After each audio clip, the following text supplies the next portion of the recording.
everybody, it's Whitney Sweet from Home.SweetKitchen, and I am glad you are here joining me today. We are going to take a look at making some deviled eggs. This is something that I used to eat a lot with my mom. She passed away not too long ago, so it's a little bit of a way to remember her. So I hope you'll join in and see what this recipe is all about. Thanks for being here.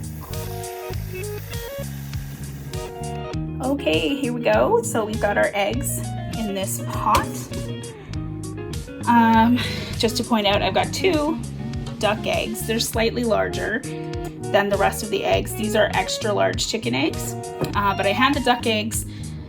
We picked some up at a farm stand, and there were only 2 left, so I thought I'd put them in here. So what we're gonna do is you fill up the pot with cold water to just above the eggs. Got some dog hair in here, so you know that's good.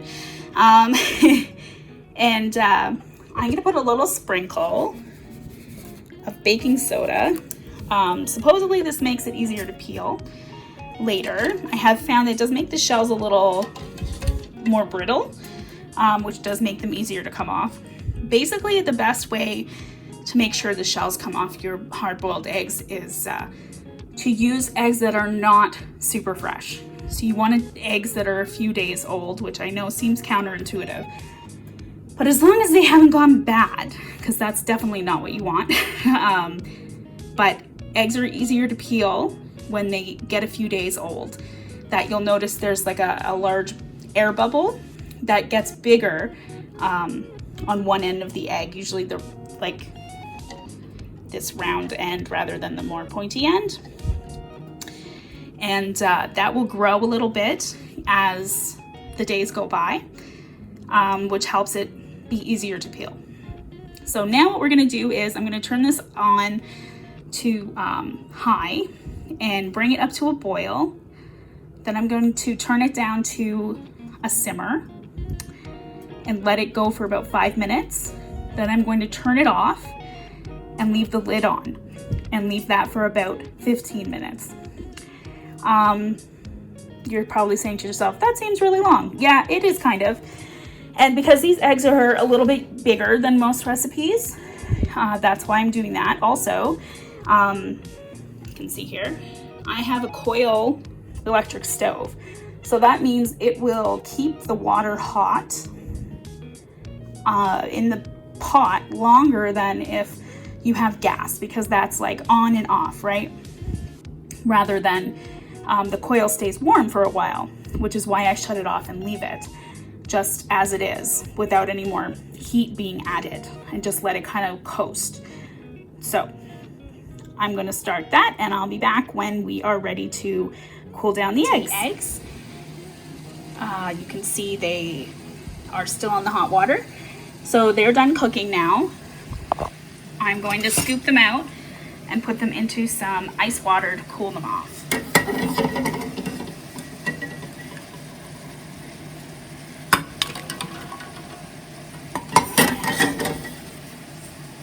Oh, that's a good scoop.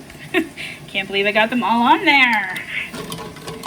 All right, so those are gonna sit in there for a little bit, probably till the ice melts. Then I'm gonna transfer them to a bowl and put them in the fridge, let them cool. And I'm actually gonna pick this recipe up tomorrow at some point because I'm running out of time today. So the eggs will be nice and chilled for when we make our filling. Welcome back, everyone. So here we are at the second half of our deviled egg video. As you can see here, I have cut the eggs, peeled them, cut them in half, scooped out the yolks. What we actually have here is 1 chicken egg and 2 duck eggs. If you recall from the first half of the video, it's actually been several days since I filmed that first half. Life got in the way. What are you gonna do? So these eggs have been in the fridge, which is fine because they keep for a while. But I cooked 10 eggs, and then it occurred to me that I'm the only one in the house who wants to eat them. So I decided eating 10 deviled eggs all at once was maybe too many eggs. So I've kind of been eating them like in a salad or for breakfast elsewhere. And now we're gonna have 3 deviled eggs, which is a much more reasonable portion for one person. Of course, if you're making them for a party, do a big batch. But for now, we're just gonna do this little smaller size. Now, as you can see from this yolk here, it's a bit of dark color. So this is a chicken yolk as compared to like this is a duck yolk here, which is kind of brighter yellow. I'm not sure if you can really see that on there, but I believe these eggs from the ducks, they're free range, possibly, or at least they have a more varied diet than the chickens. So their yolks are slightly more yellow. But anyway, this kind of grayish color means I slightly overcooked this egg. So don't worry too much if you overcook your eggs a bit and get this kind of grayish or green tinge to them. It doesn't really affect the taste, and it also doesn't affect how it will look once you mix in your seasonings and your mayonnaise, etc. So don't fret too much about it. You know, chefs get all wound up about the perfect boiled egg, but they pretty much taste good no matter what you do to them, in my opinion.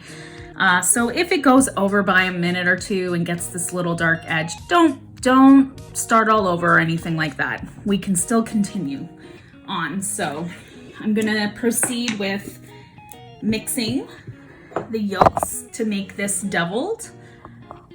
And I'm trying a new setup here with the phone on top of a couple glasses to try and give us a little bit of height. So sorry that you can kind of see the setup here, but seems to be balanced nicely, and it's looking clear.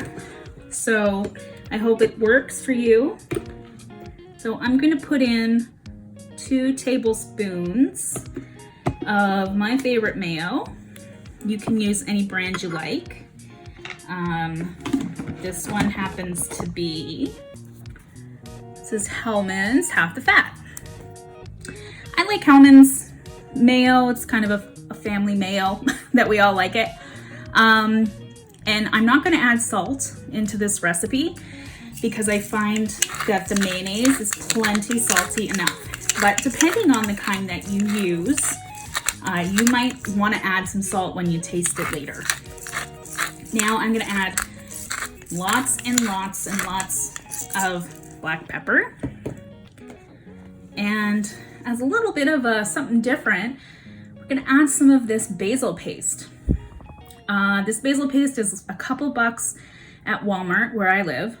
And it's great because you can just use it to add flavor into anything. Basically, you're cooking, or like if you wanted to dip some French fries, you can put it in your, if you're a mayo person, to dip your mayo, basil mayo, or maybe into yogurt for chips.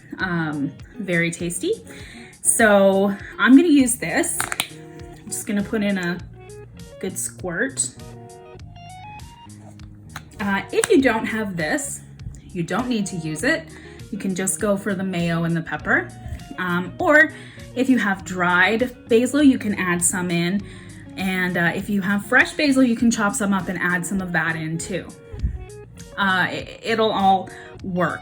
With the dried basil, I wouldn't put like this much in because it's gonna be stronger. And it's dry. So if you put that much in, it will like suck up too much of the moisture. So maybe like half of this amount would be good, or even just a little sprinkle depending on how much you like the flavor. And I know these pastes come in other flavors. I have tried the cilantro one. It's pretty good.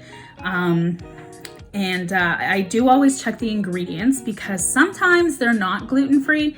This one was gluten-free this time. We just have basil, sunflower oil, glycerin, white vinegar, xanthan gum, ascorbic acid, citric acid, and sea salt. So, you know, everything in there is okay. But I would recommend before you purchase to check the ingredients each time. So now I'm going to mixy mix. I'm gonna squish up these yolks.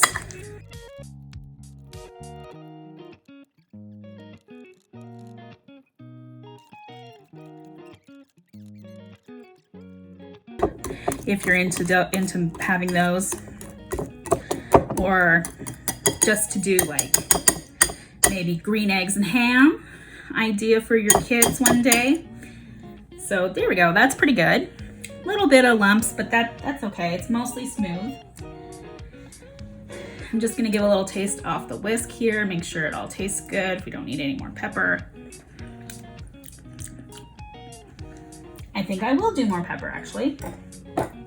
I find that pepper and eggs really go well together. Kind of best friends. So now, depending on how fancy you feel, you can put this filling into a piping bag and pipe it into your eggs, your egg whites, I should say. So I'm gonna do a switch here. I'm just gonna use a spoon and scoop it in.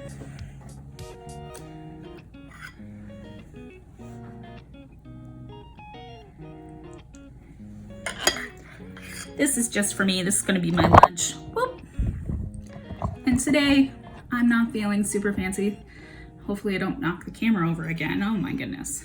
Okay.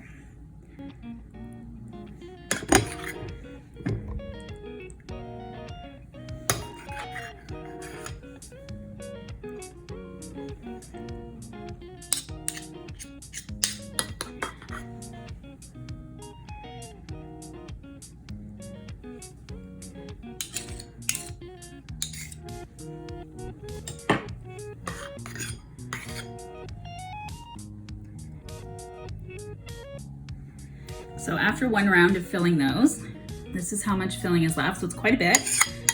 So I'm gonna do a second round and top off these beauties. Because really, we all came for the deviled egg filling, right?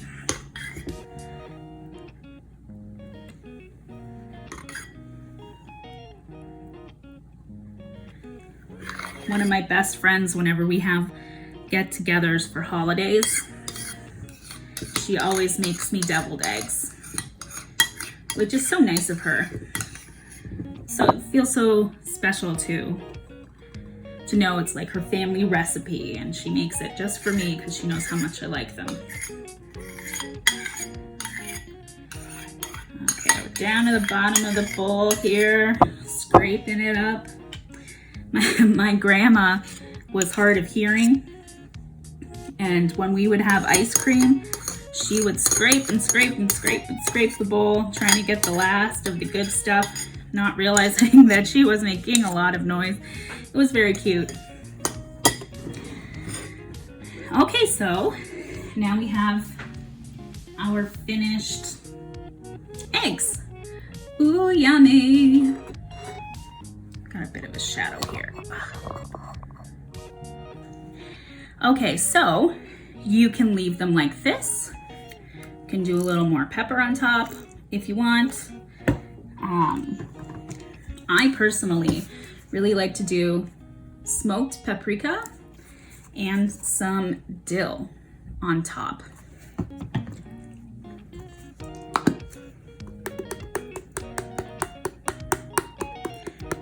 And this is gonna go very nicely with like the freshness of the basil, just really making that filling pop.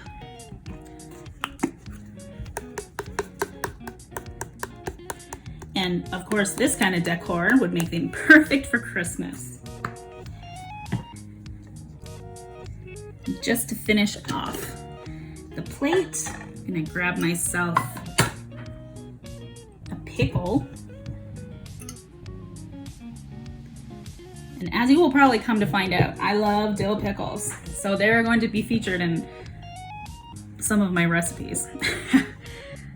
Pickle on the side, a little basil in the center, and there you go. That's our finished dish.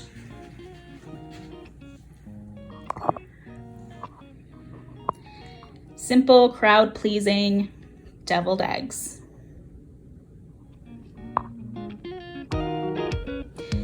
Let me know if you have any questions, comments. Love to hear from you. Share your recipes with me and I can give them a try. Yeah, I guess that's it. Hope you're all having a great day. Please like and subscribe and share this video with your friends. See you later.